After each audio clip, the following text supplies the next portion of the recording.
फिर आपने जब सत्यन जी के बारे में बताया तो सत्यन जी के विषय में मैं जाना कि किस प्रकार से उन्होंने दर्शनों पर पीएचडी की है, और धर्म का विषय हो, ज्ञान का विषय हो, मोक्ष की बातें हो, दर्शनों की फील्ड में हम भी कार्य कर रहे हैं। तो बहुत अच्छा लगा आपसे भी जुड़ के सत्यन जी।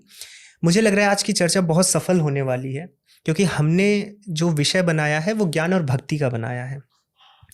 ज्ञान और भक्ति अगर देखा जाए तो समन्वय है, लेकिन बात जब समाज में जिस प्रकार से दिखती है और जहाँ पर कहीं ना कहीं कुछ इर्रेशनल या अंधविश्वास लगने लगता है, तब बहुत से प्रश्न उठते हैं। तो सत्यन जी मुझे माफ़ करिएगा, मैं पहले दुष्यंत जी से एक प्रश्न पूछता हूँ, फिर आपसे भी पूछूंगा। दुष्यंत जी, जैसे कि हम ये जानते हैं कि जो भक्ति मार्ग है उसमें मुख्य जो हमारे ग्रंथ हैं, जैसे पुराण हो गए, इतिहास हो गए, रामायण महाभारत है, हमें कई बार बताया जाता है कि कलयुग में अगर आप भगवान का नाम जब भी कर लें तो आपको मोक्ष मिल जाएगा। ऐसे पुराणों में भी आता है कि कलयुग में हरि का जो कीर्तन है वही अपने आप में मोक्षदायी है। मेरा यहाँ पे ये प्रश्न उठता है, और हो सकता है कि किसी ऑडियंस के भी मन में प्रश्न उठता हो कि हम अधर्म करते जाएं, कुछ गलत कार्य भी कर रहे हों, हरि का नाम मैं ले लूँगा तो मैं तो पाप मुक्त हो जाऊँगा। या फिर ग्रंथों के मैं तो ऐसे भी ग्रंथ हैं जिनमें फलश्रुतियों में या महात्म्यों में ये बताया जाता है कि आप इस ग्रंथ का पाठ भी अगर कर लें, करें भी नहीं, सुन भी लें, जैसे रामायण को अगर आप दूर से सुन भी लें तो मोक्ष मिल जाएगा। तो ये क्या एक तरह का अंधविश्वास नहीं है कि आप कितना भी गलत कार्य करें लेकिन हरि नाम का कीर्तन आपने कर लिया या फिर आपने रामायण को सुन लिया या पढ़ लिया तो आप सारे पाप आपके जो हैं वो आप बैलेंस हो जाएगा और आप यहाँ से मोक्ष पा जाएंगे? नमस्कार विशाल एंड नमस्ते सत्यन। आपके दर्शकों को मेरा सादर प्रणाम। मैं दक्षिण भारत का रहने वाला हूँ। Tamil is my mother tongue. मैं हिंदी में बोलने का प्रयास करूँगा। यदि कुछ व्याकरण रीति से या कुछ भावार्थ रीति से कुछ दोष हो तो क्षमा कर देना।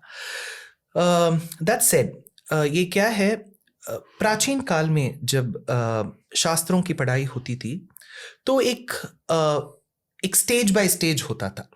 पहले जैसे कि अक्षर राशि ग्रहण कहते हैं, अक्षरों का ज्ञान, और उसके बाद अमरकोश ज्ञानम, डिक्शनरी, जो संस्कृत में डिक्शनरी होती है, हर एक शब्द का बहुत पर्यायवाचक शब्द होता है, जैसे कि चंद्र, चंद्रमा, इंदु, विधु, ऐसा।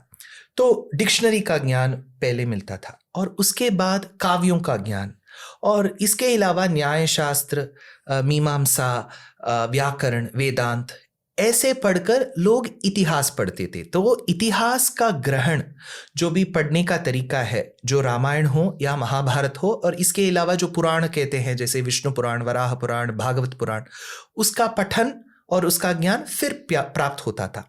तो एक स्टेज बाय स्टेज ज्ञान प्राप्ति करने का भी एक परंपरा होती थी।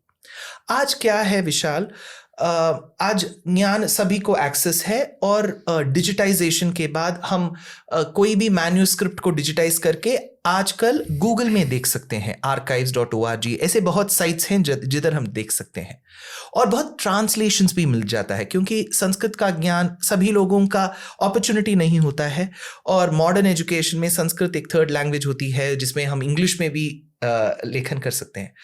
तो इसलिए लोगों को भागवत पुराण का एक्सेस जल्दी मिल जाता है। और जो मैं पहले वाला स्टेजेस बोला था ना, अमरकोश, न्याय शास्त्र, मीमांसा, वो सब का ज्ञान कुछ भी नहीं होता है। डायरेक्टली आप पीएचडी का एक टॉपिक ले लेते हो, जैसे कि भागवत पुराण, उसमें कलौ केशव कीर्तनम। सो कलियुग में आप केशव, कहा इति ब्रह्मणो नाम ईशो हम सर्वदेहिनाम, जो ब्रह्मा जो कह जाते हैं, और ईश जो भगवान महादेव हैं, उनका भगवान के शरीर में होना एक अपृथक सिद्ध विशेषण है, जो इनसेपरेबल कंपोनेंट होता है। तो भगवान को केशव कहा जाता है। तो भागवत में कहा हुआ है कि आप कलियुग में केशव का नाम ले लो। बिकॉज हमें वो पहले वाला ग्रंथों का ज्ञान नहीं है, हम डायरेक्टली उसका ग्रहण कर लेते हैं कि कलियुग में जो भी आप क्राइम कर सकते हो, एक स्कैम में पकड़े जा सकते हो या मर्डर कर सकते हो, अंत में केशव केशव बोलेंगे तो हमें मोक्ष मिल जाएगा। ऐसा नहीं है। तो ये नाम